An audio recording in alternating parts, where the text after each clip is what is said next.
Hi, everybody. This is Nancy Carr with AARP Maryland, and we're back with Chef Christine. How are you doing, Chef?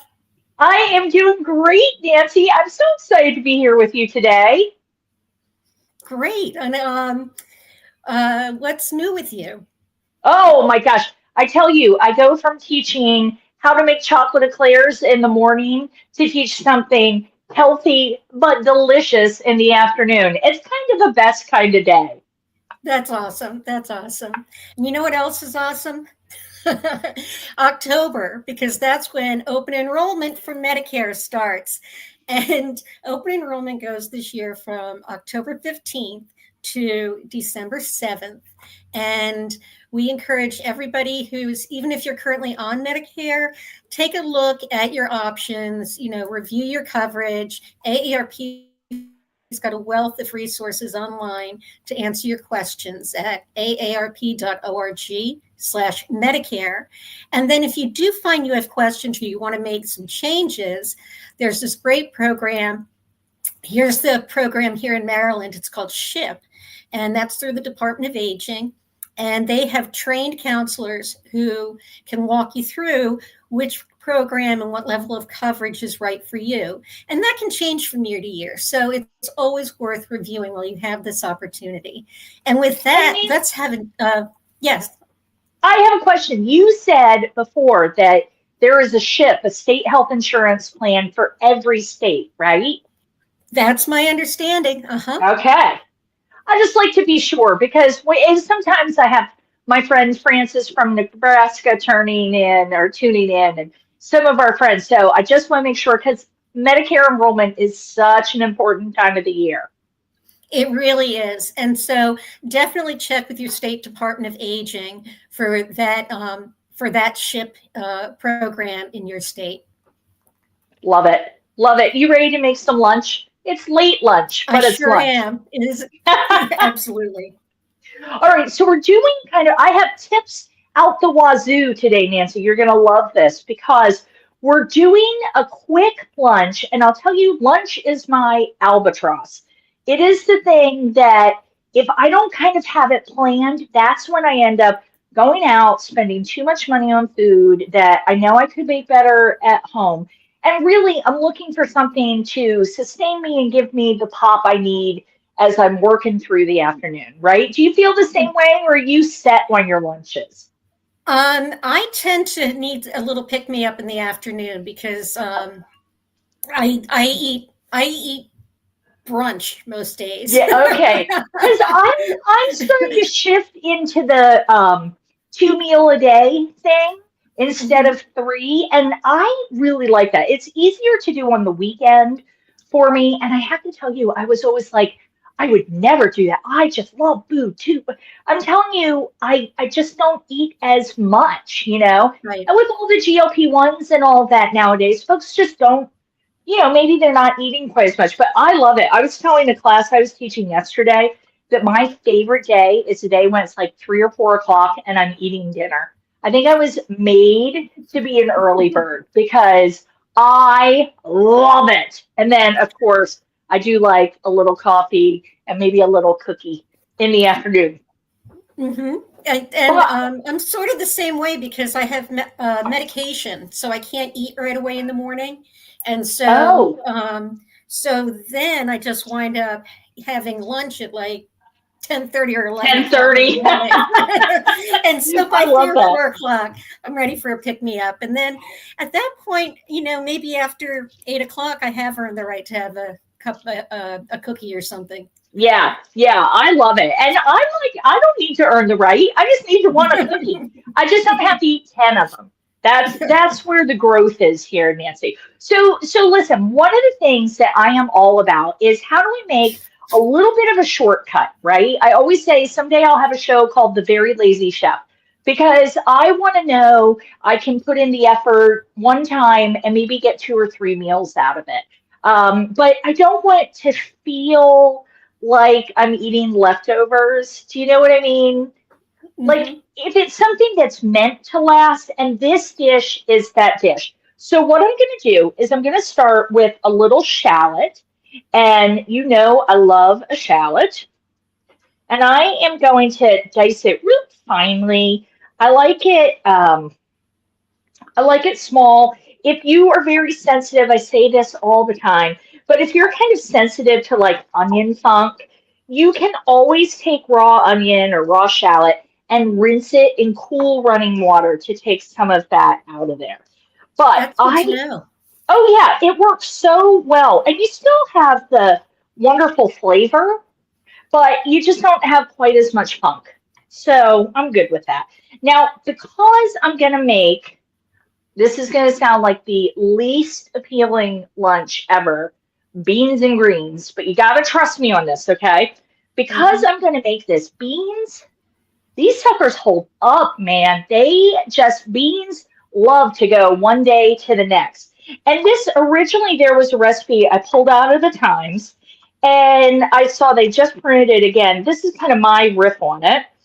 And it is just the simplest thing. I haven't, I think I've made it one here before where you do like a tostada shell and you take cannellini beans and lime and red onion and oh my gosh, it's so good. And now I'm addicted to like the cold beans. It's ridiculous. I don't even know who I am anymore, Nancy.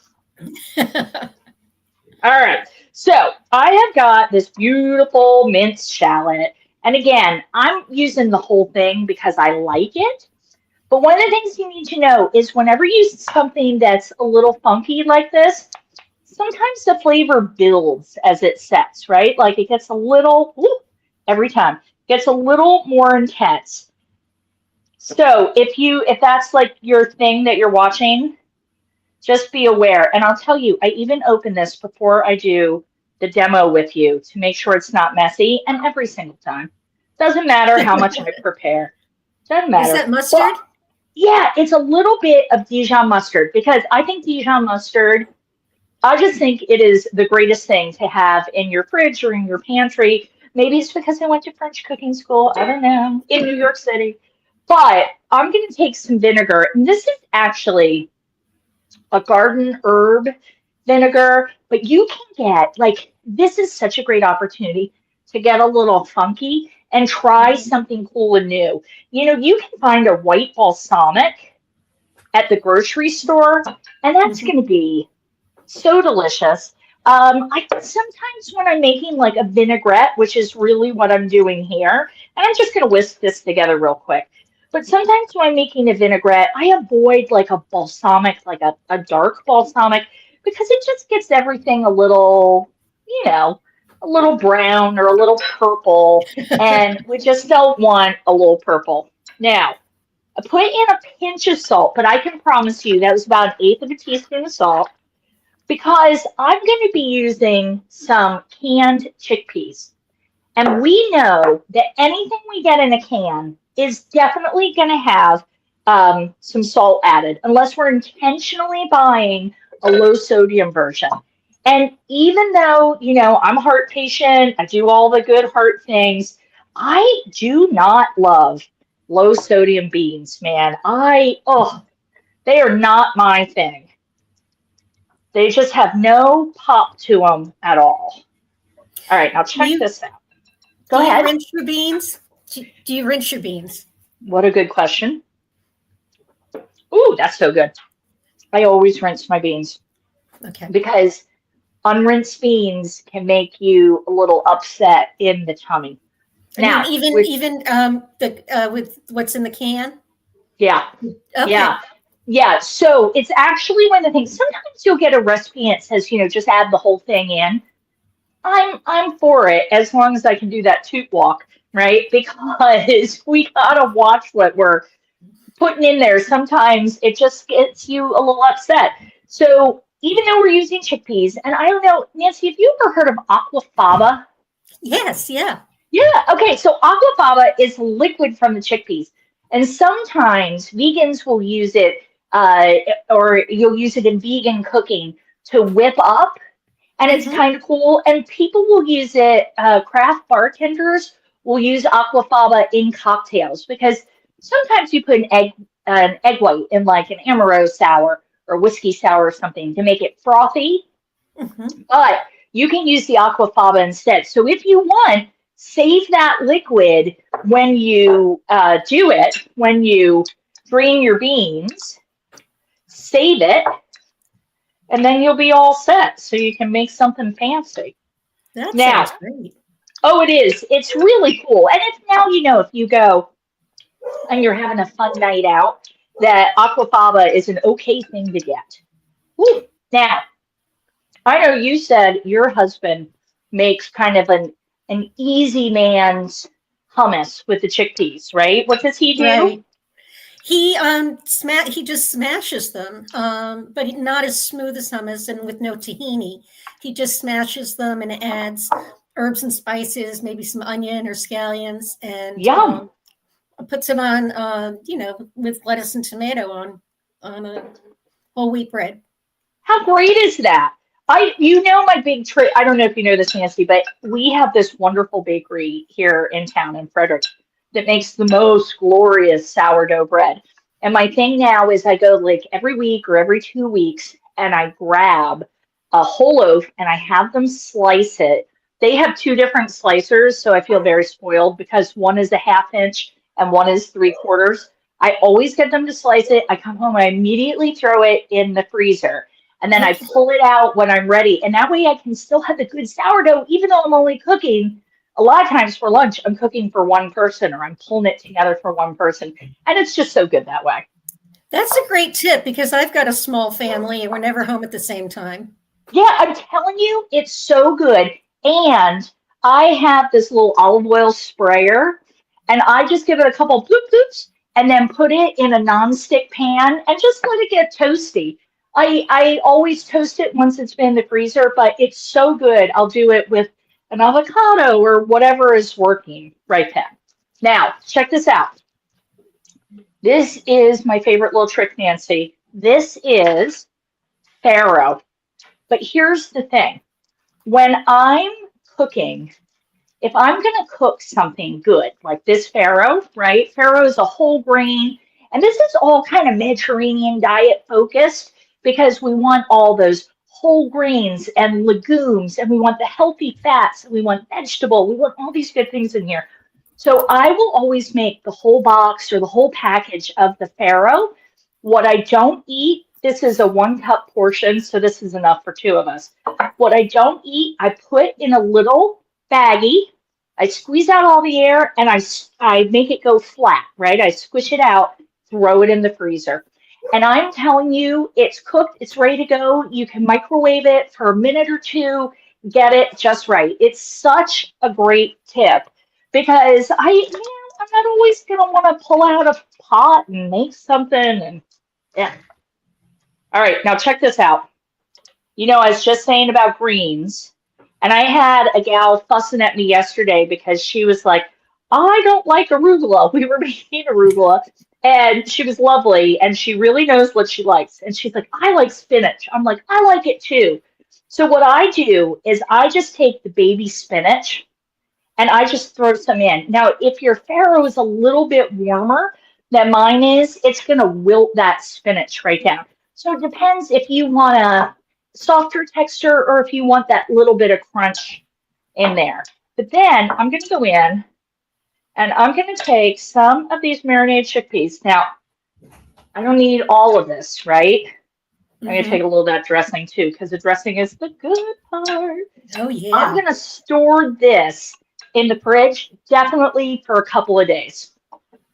No problem. A couple of days, it's going to stay great. It's going to be delicious. And then because, again, healthy fat, right? I am all about a little bit of avocado. And don't forget my trick that you can just push it from the back and that pit is going to come right out for you. I never knew that. I always use a spoon.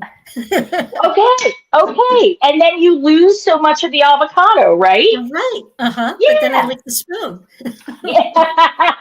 Well, you can still use the spoon because I used to always, take it and just do it with a knife. And now I'm like, well, I want to make sure folks are careful. Right? Yeah, definitely. Okay. So we have